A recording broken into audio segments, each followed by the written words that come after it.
지난해 의료 파업 이후 전면 허용된 이 비대면 진료의 법제화가 급물살을 타고 있습니다. 이 비대면 진료 이용자가 급속하게 늘어나면서 이 제약사들도 본격적인 사업 확대에 나서고 있습니다. 산업부 이서우 기자 나왔습니다.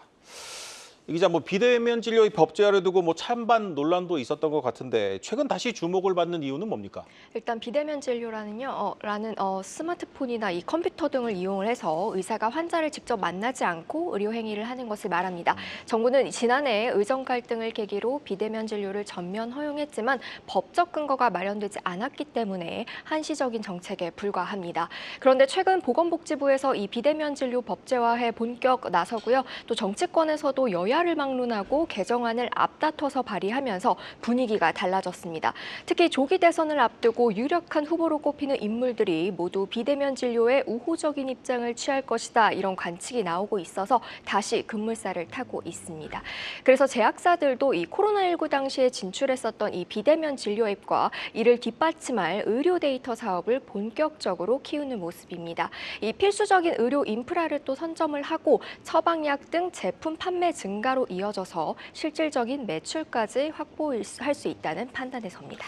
네, 이제 비대면 진료 시장이 좀 본격적으로 열릴 분위기인데 바로 이 의료 데이터 이 분야에서 이 녹십자가 두각을 나타내고 있다고요. 맞습니다. 정확히 말하면 이 녹십자 그룹에 편입된 유비케어인데요. 네. 일단 EMR이라고 좀 들어보셨을 겁니다. 이 보통 병원에 가면요, 이 인적 사항과 함께 병력, 진찰, 그리고 치료 결과 등이 기록이 됩니다. 예전에는 종이에 기재하던 것을 전산화한 게 이 EMR, 전자 의무 기록입니다. 이렇게 남겨진 차트는 모든 병의원에서 공유가 되기 때문에 EMR 시장을 장악을 하면 전국에 있는 모든 의료 인프라를 확보한 것이나 다름이 없습니다. 다시 말해서 앞으로 비대면 진료 사업을 전개할 때 막강한 우위를 선점할 수 있는 거죠. 네. 또 현재 국내에서 가장 많이 쓰이는 이 EMR을 보유하고 있는 기업이 바로 유비케어입니다.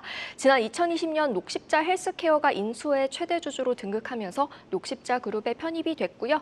유비케어 매출을 좀 살펴보면 지난 2020년 1,000억 원대에서 지난해 약 2,000억 원까지 성장을 하면서 이 전체 그룹 실적 기여도가 높아지고 있습니다. 또 최근 영업이익도 신장세고요. 이 전체 매출의 40%가 넘는 부분이 바로 병원용과 그리고 약국용 EMR 부문에서 발생을 하고 있습니다. 또 주목할 건 이 병원이나 약국에서 지불하는 이 가입비나 이용비 외에도 고정적으로 매출이 나고 있는 영역이 굉장히 다양하다는 점입니다. 네. 그러니까 데이터 기록뿐만 아니라요, 업무 관리 그리고 보험 청구 등 부가 서비스가 동반이 되거든요. 또 병원에 가서 접수하거나 수납할 때 쓰는 이 키오스크나 태블릿형 기기까지 유통을 하면서 여기서도 전체의 40%가 넘는 매출을 내고 있습니다. 최근에는 삼성전자의 이 AI 사물 인터넷 플랫폼과 연계를 해서 또 다시 출시를 했는데요. AI가 환자 기록에 맞는 진료 가이드와 그리고 처방 코드를 자동으로 또 추천을 해주고 집안의 가전이나 기기를 연동을 하면 병원에서 바로 이 수치를 확인할 수 있습니다. 네.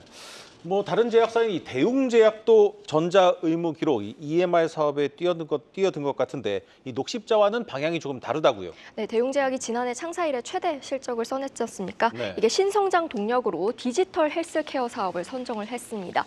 우선 기존에 개발하고 있던 그 혈당 측정기나 심전도기 같은 웨어러블 기기 라인업을 늘리고 있고요. 또 고혈압이나 당뇨 등 만성 질환을 셀프로 관리하는 앱 웰체크는 실제 비대면 진료까지 연결되도록 확장을 하고 있습니다. 이 현재 앱에 내 혈당과 혈압을 기록을 하면요, 이 주치의에게 실시간으로 전달이 되고 환자에게 맞춤 처방과 치료 계획을 메시지로 보내주는 시범 사업을 하고 있습니다. 특히 최근에 이 실제 입원 환자의 생체 신호를 AI가 모니터링해서 EMR에도 연동되는 사업에도 진출을 했습니다. 이 비대면 원격 진료 시대에 대비를 해서 플랫폼뿐만 아니라 앱, 기기까지 전 분야를 아우르는 솔루션을 모두 구축하겠다는 전략입니다.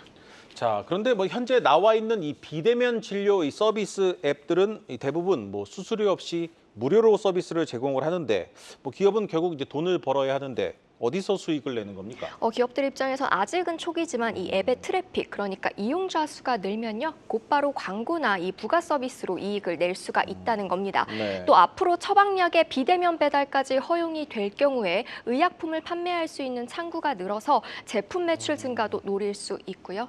또 무엇보다 비대면 진료를 이용하는 잠재 환자 수가 급증하고 있는 점이 이 제약사들의 발걸음을 빠르게 하고 있습니다.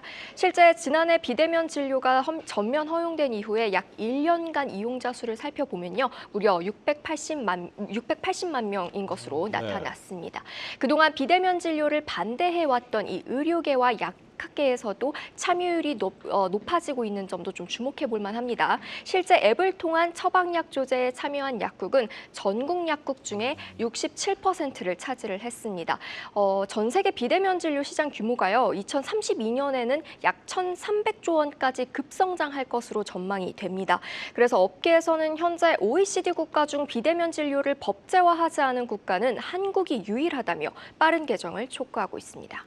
네, 잘 들었습니다. 산업부 이서우 기자였습니다.